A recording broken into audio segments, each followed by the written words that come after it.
أيوة يا أهلاوي، لا تقول لي يابان ولا سعودية.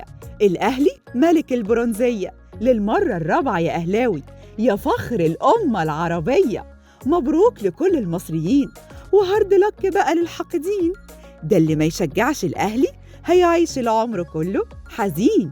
تالت العالم والأول في أفريقيا السنة دي وعمنول، وفي الدوري المصري وكاساته عمال تتفسح وتتجول. معلول ويا الشناوي، وإمام عاشور كمان غاوي. كهربا صاحب الفولت العالي مع الشحات الغلباوي. محمد هاني الننوس ما تعوضوش أي فلوس، ومروان بن عطية على وسط الملعب بيدوس. مبروك للأهلي وعشاقه في مصر وفي كل مكان. إحنا بتوع الطعمية، ملوك الكورة من زمان. ما تنسوش تشتركوا في قناة مصر اليوم على يوتيوب، وتفعلوا زر الجرس علشان يوصل لكم كل الأخبار أول بأول.